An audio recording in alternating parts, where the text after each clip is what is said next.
Halo, apa kabar semua? Saya doakan semoga dalam keadaan baik-baik aja dan selalu dimudahkan rezekinya. Seperti biasa, kali ini saya akan menceritakan sebuah film yang diangkat dari kisah nyata perjalanan karir seorang anak pinggiran hingga menjadi seorang legenda dalam dunia sepak bola. Semoga saya dapat menceritakan film ini dengan baik dan menghibur teman-teman semua. Baiklah, tanpa membahas lebih banyak lagi sebelum kita mulai ke alur ceritanya, ayo dong bantu klik dulu tombol like yang ada di bawah. Dan jika kamu suka dengan film-film di channel ini, silahkan klik tombol subscribe yang ada di pojok kanan bawah. Kalau udah, saya ucapkan terima kasih. Yuk langsung aja kita ke ceritanya.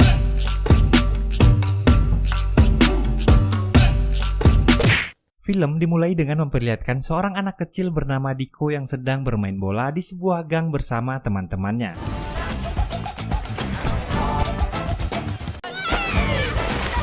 Sesampainya di rumah, Diko dimarahi ibunya karena badannya yang kotor.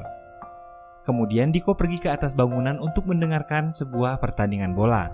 Saat itu yang bertanding adalah Brazil melawan Uruguay pada Piala Dunia di tahun 1950. Dan Brazil kalah pada saat itu. Semua orang yang ada di sana terlihat terdiam dengan wajah sedih, termasuk ayahnya Diko. Karena ayahnya adalah orang yang sangat fanatik sekali dengan permainan bola. Diko yang melihat hal itu menghampiri ayahnya kemudian berkata, I'll win a World Cup for Brazil, Pai. I promise.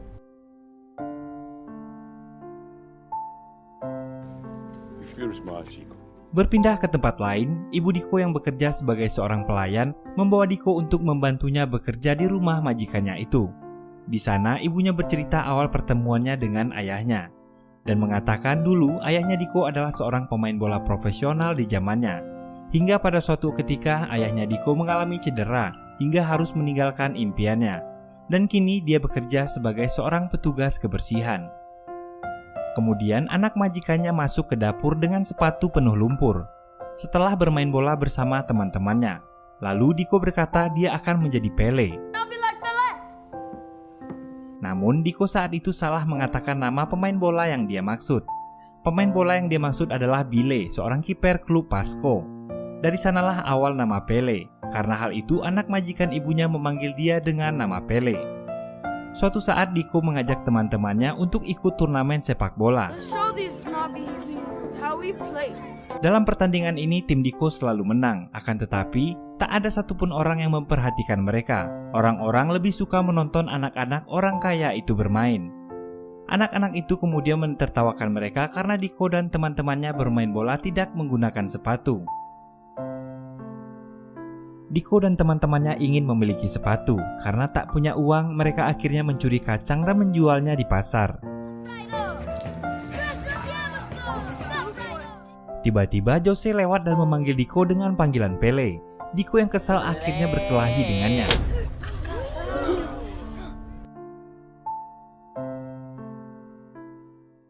Setibanya di rumah, Diko berbohong pada ibunya dan mengatakan kalau dia baru saja dipukul oleh gurunya di sekolah.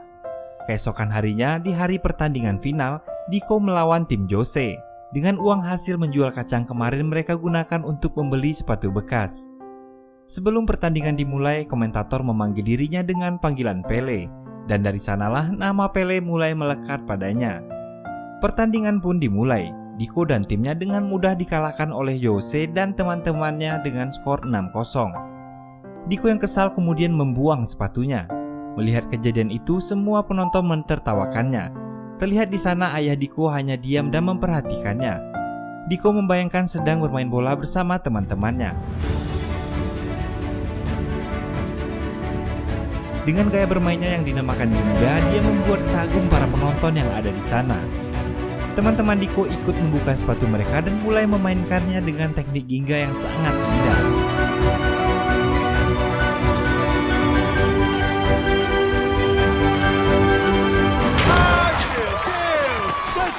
Hingga di akhir pertandingan mereka harus kalah 5-6. Namun hal yang tak terduga pun terjadi.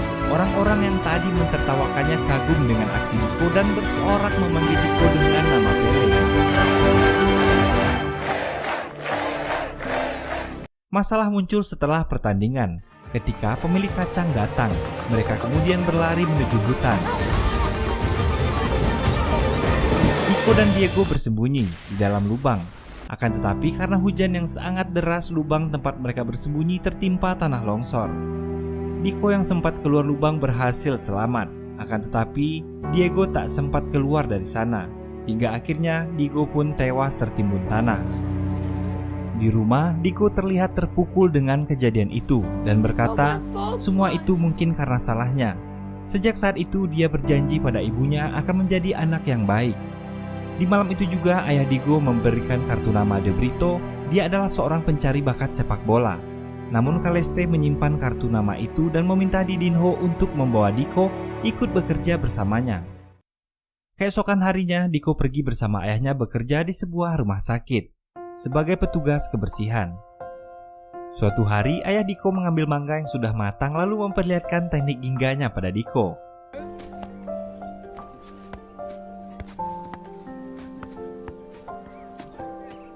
Namun pada saat ayahnya meminta Diko untuk mencobanya, Diko menolak. Diko masih trauma karena kematian temannya dan tak mau melakukan apa-apa. Bahkan ketika pulang, Diko hanya diam saja melihat teman-temannya sedang asik bermain bola. Setiap selesai makan siang, ayahnya selalu melakukan juggling menggunakan sebuah mangga dan memasukkan bola ke tong sampah, akan tetapi selalu gagal. Hingga tiba-tiba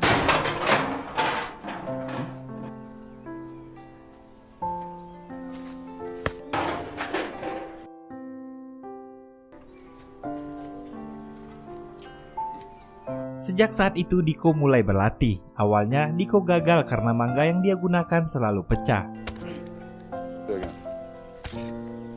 Namun dia selalu mencoba hingga berhasil mengendalikan agar mangga itu tidak rusak.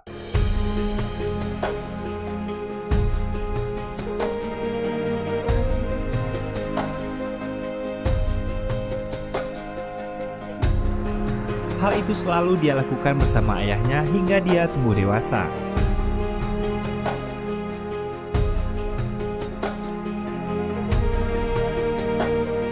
Dan pada suatu hari, saat ibunya melihat Diko berlatih, Caleste yang terharu melihat itu kemudian menghubungi De Brito. Sesampainya di rumah, De Brito telah menunggu Diko di sana. De Brito mengajaknya untuk mencoba ikut bermain sepak bola di klub De Santos. Mendengar hal itu, Diko sangat senang dan memeluk ibunya. Singkat cerita, Diko akhirnya pergi meninggalkan ayah dan ibunya untuk bergabung di klub De Santos. Pada saat latihan, Diko dihina pelatihnya karena bermain menggunakan teknik ginga. Dan tibalah waktunya pengumuman pemain yang akan bermain di klub De Santos. Diko masuk dalam daftar pemain termuda. Diko yang setiap berlatih menggunakan teknik ginga mendapat tekanan dari pelatihnya dan menganggapnya dengan teknik primitif seperti itu mereka akan kalah. Pelatihnya merasa gaya bermain Eropa lebih baik dari teknik bermain Diko yang merupakan ciri khas primitif Brazil. Karena tekanan dari sang pelatih yang meminta Diko untuk berubah cara bermainnya, dia mulai tak fokus. Dan pada saat tendangan penalti, dia gagal mencetak gol. Dan membuat orang-orang kecewa melihatnya. Pada malam harinya, Diko menangis dan memutuskan untuk pergi dari sana. Tapi saat menunggu kereta di stasiun, Diko dihampiri oleh De Brito. Lalu Diko mengatakan dia tak bisa bermain seperti pemain lainnya. Dan pelatih juga mengatakan caranya bermain sangat primitif sekali. Kemudian De Brito bercerita padanya tentang sejarah seorang budak Brazil keturunan Afrika yang kabur dan lari ke hutan. Di sana mereka diajarkan teknik ginga oleh pendiri seni bela diri capoeira. Hingga akhirnya capoeira dilarang digunakan di Brazil. Hingga olahraga bola masuk ke Brazil dan mereka menyalurkan teknik itu pada permainan sepak bola. Namun pada tahun 1950 Brazil dikalahkan pada Piala Dunia dengan teknik ginga. Dan itulah alasan pelatihnya benci dengan teknik itu. De Brito mengatakan teknik ginga sudah ada pada dirinya. Mendengar hal itu, Diko akhirnya kembali ke klub De Santos. Pada saat pertandingan, Diko menabrak teman satu timnya dan dia teringat saat berlatih bersama ayahnya dulu.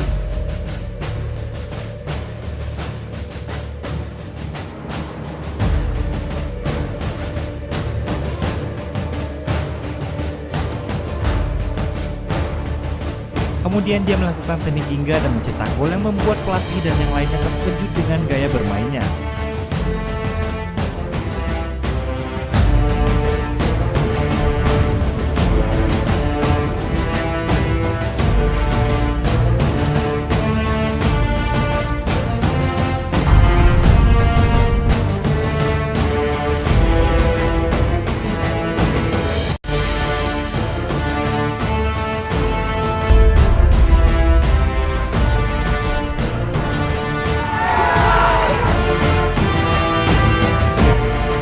saat itu sang pelatih mulai suka padanya. What the hell was that?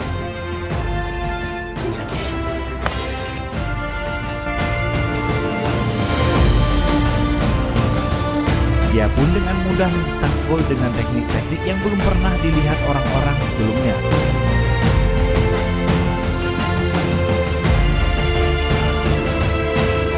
Dia lalu masuk ke tim junior dan kemudian naik ke tim pro. Diko semakin menarik perhatian banyak orang dengan teknik gingganya. Di radio terdengar pada saat penentuan pemain Piala Dunia. Diko terpilih menjadi pemain timnas Brazil termuda dalam sejarah. Pada saat akan kembali ke kota, ayahnya memberikan baju buatan temannya yang bertuliskan Pele. Diko berkata nama itu adalah sebuah nama ejekan padanya dari anak-anak orang kaya. Dan ayahnya mengatakan itu adalah panggilan untuknya pada saat dia menggunakan teknik gingga. Lalu ayahnya mengatakan dulu dia adalah seorang pemain profesional yang menggunakan teknik gingga. Tapi rasa ragu itu muncul. Pada saat di timnas, Diko melihat Jose yang dulu adalah anak dari majikan ibunya. Diko dipanggil ke ruangan pelatih dan mengatakan untuk tidak menggunakan teknik gingga dalam Piala Dunia nanti. I don't want to hear it. It won't happen again. It won't happen again. Sejak saat itu, pada saat pertandingan, Diko mulai merasakan keraguan-raguan untuk menggunakan teknik gingga, dan terjadilah hal yang tak diinginkan setiap pemain. Diko mengalami cedera pada lututnya dan dokter menyarankannya untuk beristirahat musim ini. Namun pelatihnya meminta dokter untuk mengobati Diko secepatnya. Keesokan harinya mereka berangkat menuju Swedia untuk babak penyisihan. Diko terus dirawat dengan perhatian khusus. Saat babak penyisihan grup, 3 pemain Brazil mengalami cedera termasuk Jose. Diko yang masih cedera lalu diminta menggantikan Jose bermain.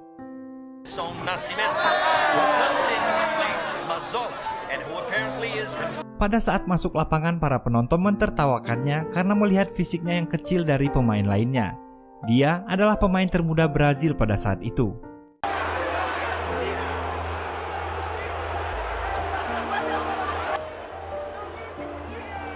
Diko terus mendapat tekanan dari lawan.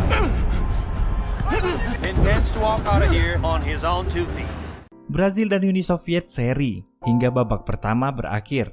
Pada saat di ruang ganti, Diko bertemu Jose dan meminta maaf. Jose mengatakan dia salah selama ini.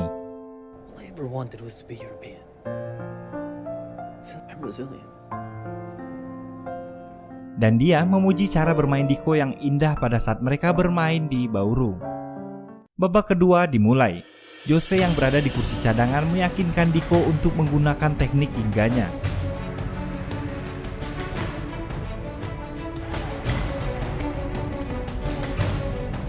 Dengan tenang, Diko melewati satu persatu lawan di depannya.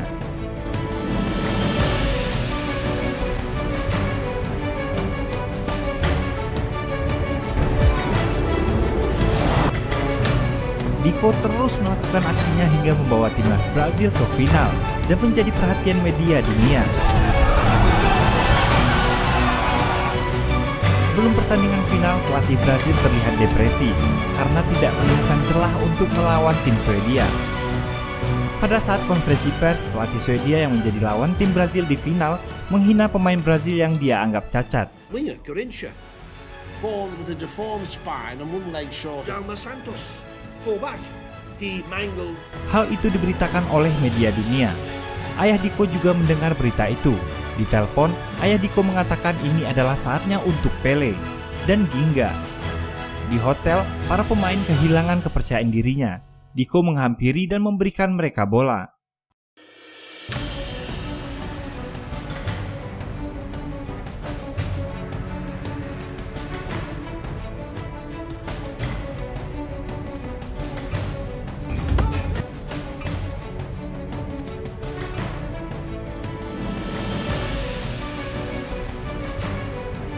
Ketika para pelatih masuk, semua terdiam. Hal yang tak diduga pun terjadi. Setelah melihat mereka bermain di hotel, pelatih memberi kebebasan pada mereka untuk bermain menggunakan ginga. Dia ingin dunia melihat Brazil. Hari pertandingan final pun tiba. Terdengar Pele mulai dibicarakan di beberapa media. Pertandingan pun dimulai. Di awal pertandingan mereka kebobolan dan membuat para penggemarnya terdiam.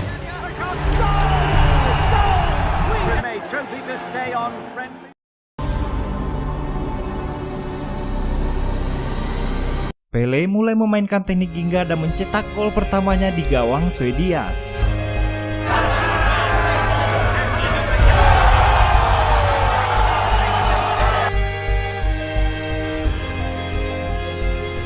Permainan kembali dilanjutkan. Brazil kembali mencetak gol.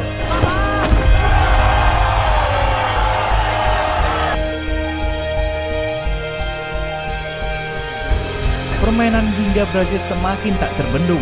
Serangan demi serangan terus menghasilkan gol, hingga para pemain Swedia tak bisa menahan permainan mereka.